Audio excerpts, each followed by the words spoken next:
नमस्कार, मैं हूं आपके साथ नम्रता और आप देख रहे हैं एनएमएफ न्यूज। वक्त हो चला है आज की बड़ी खबरों का। सीएम योगी का पाकिस्तान पर बड़ा बयान, बोले जब 500 साल बाद श्री राम जन्मभूमि वापस मिल सकती है तो पाकिस्तान क्यों नहीं। मुख्यमंत्री योगी आदित्यनाथ ने रविवार को राष्ट्रीय सिंधी अधिवेशन के समापन सत्र में कहा कि जब 500 वर्ष बाद श्री राम जन्मभूमि वापस मिल सकती है तो कोई कारण नहीं कि सिद्ध प्रांत वापस न ले पाए। इसके लिए वर्तमान पीढ़ी को बताने की जरूरत है कि उन्होंने क्या खोया और किन कारणों से खोया। युवाओं की संकल्प शक्ति से सफलता पाई जा सकती है। वर्ल्ड कप के पहले मैच में ऑस्ट्रेलिया को भारत ने 6 विकेट से हराया। राहुल ने छक्का लगाकर मैच जिताया तो कोहली ने बनाए 85 रन। ऑस्ट्रेलिया ने टॉस जीतकर पहले बैटिंग की और भारत को 200 रन का टारगेट दिया। चेस करने उतरी टीम इंडिया की शुरुआत खराब रही। 2 रन पर ही रोहित शर्मा, ईशान किशन और श्रेयस अय्यर आउट हो गए। इसके बाद विराट कोहली और केएल राहुल ने 165 रन की साझेदारी कर इंडिया की जीत पक्की कर दी।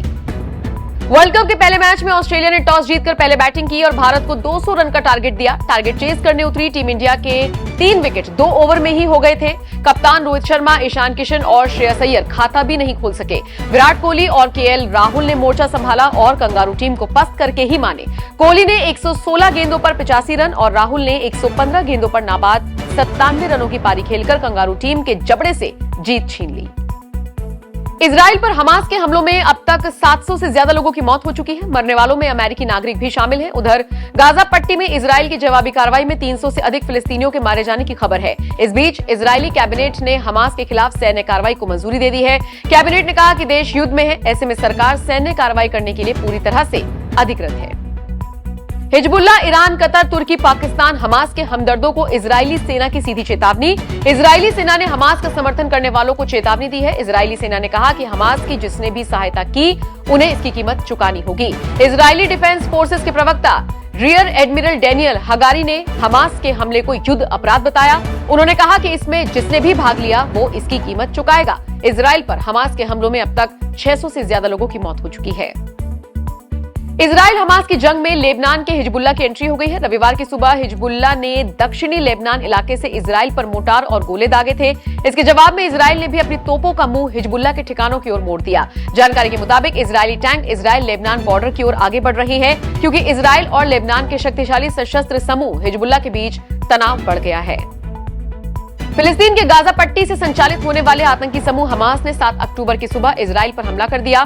इस हमले में कई लोगों की जान चली गई। इस हमले के बाद इजराइल के प्रधानमंत्री बेंजामिन नेतन्याहू ने हमास के खिलाफ युद्ध का ऐलान कर दिया। इजराइल पर हुए इस हमले की दुनिया भर के कई देशों के राष्ट्रीय अध्यक्षों ने निंदा की तो वहीं भारतीय प्रधानमंत्री नरेंद्र मोदी ने भी इस आतंकी हमले की निंदा की और इसे आतंकी हमला बताया। इजराइल के समर्थन में पीएम मोदी द्वारा किए गए ट्वीट के जवाब में इजराइल के राजदूत नाओर गिलोन ने धन्यवाद कहा। इजराइल हमास युद्ध अभी भी जारी है। इससे दुनिया के कई देश प्रभावित हो सकते हैं, खासकर वो जिनका कारोबार इजराइल में होता है। शेयर बाजार के जानकारों का मानना है कि इस युद्ध की वजह से कच्चे तेल के दाम बढ़ने की आशंका है, जो महंगाई की मार झेल रहे भारत के लिए काफी चिंताजनक होगा। वहीं कुछ दिन पहले गिरे सोने के दाम भी बढ़ सकते हैं। इंडियन आर्मी ने भारत चीन सीमा पर चीन की भाषा मंदारिन बोलने वाले अफसर तैनात किए। ये सभी अफसर भारतीय सेना की टेरिटोरियल आर्मी का हिस्सा हैं। पूर्वी लद्दाख में चल रहे भारत चीन विवाद को सुलझाने में इनकी मदद ली जाएगी। मंदारिन लैंग्वेज में अच्छी पकड़ और अन्य जरूरी मानकों पर खरा उतरने के बाद 5 अफसरों को अगस्त में टेरिटोरियल आर्मी में शामिल किया गया है। ये पीपल्स लिबरेशन आर्मी के साथ बॉर्डर पर होने वाली मीटिंग में मदद करने के लिए फॉरवर्ड पोस्ट पर रहेंगे। तंजानिया की राष्ट्रपति सामिया सुलूहू हसन 3 दिवसीय भारत की यात्रा पर हैं। अपनी भारत यात्रा के दौरान हसन राष्ट्रपति द्रौपदी मुर्मू से मुलाकात करेंगी और राष्ट्रपति मुर्मू उनके लिए एक राजकीय भोज की मेजबानी भी करेंगी। प्रधानमंत्री मोदी के साथ विस्तृत द्विपक्षीय वार्ता करेंगी। राष्ट्रपति सामिया सुलूहू हसन 10 अक्टूबर को नई दिल्ली में एक व्यापार और निवेश मंच में भी भाग लेंगी। आध्यात्मिक तिब्बती धर्मगुरु दलाई लामा को रविवार शाम यहां अखिल भारतीय आयुर्विज्ञान संस्थान में भर्ती कराया गया। सूत्रों ने ये जानकारी दी। उन्हें कार्डियोलॉजी के प्रोफेसर डॉक्टर राजीव नारंग के अधीन कार्डियो न्यूरो सेंटर के एक निजी वार्ड में एडमिट किया गया। दलाई लामा को अस्पताल में शाम को लाया गया। इस दौरान वो पूरी तरह से स्वस्थ पाए गए। 2 दिन तक एम्स में नियमित स्वास्थ्य जांच करवाने के बाद धर्मशाला लौटेंगे। संगम नगरी प्रयागराज के आसमान में रविवार दोपहर से शाम तक अद्भुत नजारा दिखा। सबसे बड़े एयर शो में भारतीय वायुसेना के विमान सारंग, चिनूक, सूर्य किरण, तेजस, ग्लोब मास्टर और सूर्य किरण ने आसमान में करतब दिखाए तो वहां मौजूद लाखों लोग तालियां बजाने लगे। दरअसल भारतीय वायुसेना ने अपना 91वां स्थापना दिवस मनाया। इसमें उसके 120 विमानों ने अपना शौर्य दिखाया। इसमें 29 लड़ाकू विमान शामिल थे।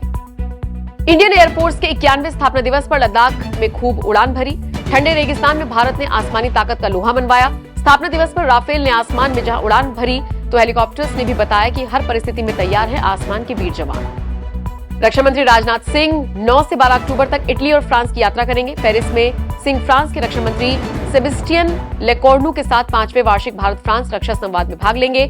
भारत और फ्रांस ने हाल ही में सामरिक साझेदारी के 25 साल पूरे किए। दोनों देशों के अहम औद्योगिक सहयोग समेत गहरे और व्यापक द्विपक्षीय रक्षा संबंध हैं। कलीजियम की सिफारिशों को मंजूरी देने में केंद्र की देरी के खिलाफ अर्जी, सुप्रीम कोर्ट आज करेगा सुनवाई। कलीजियम की सिफारिशों को मंजूरी देने में केंद्र की देरी के खिलाफ याचिकाओं पर आज सुप्रीम कोर्ट सुनवाई करेगा। सुप्रीम कोर्ट जजों की नियुक्ति के लिए केंद्र के पास कलीजियम की सिफारिशें अटकी हैं। सुप्रीम कोर्ट न्यायाधीशों की नियुक्ति के लिए केंद्र के पास अटकी कलीजियम की सिफारिशों के मुद्दे पर सोमवार को सुनवाई करेगा। न्यायमूर्ति एस.के. कौल और सुधांशु धूलिया की पीठ एडवोकेट्स एसोसिएशन बेंगलुरु की ओर से नियुक्तियों के लिए कलीजियम के भेजे गए नामों को अधिसूचित करने में देरी पर केंद्र सरकार के खिलाफ अवमानना कार्रवाई की मांग करने वाली याचिका पर सुनवाई फिर से शुरू करेगी।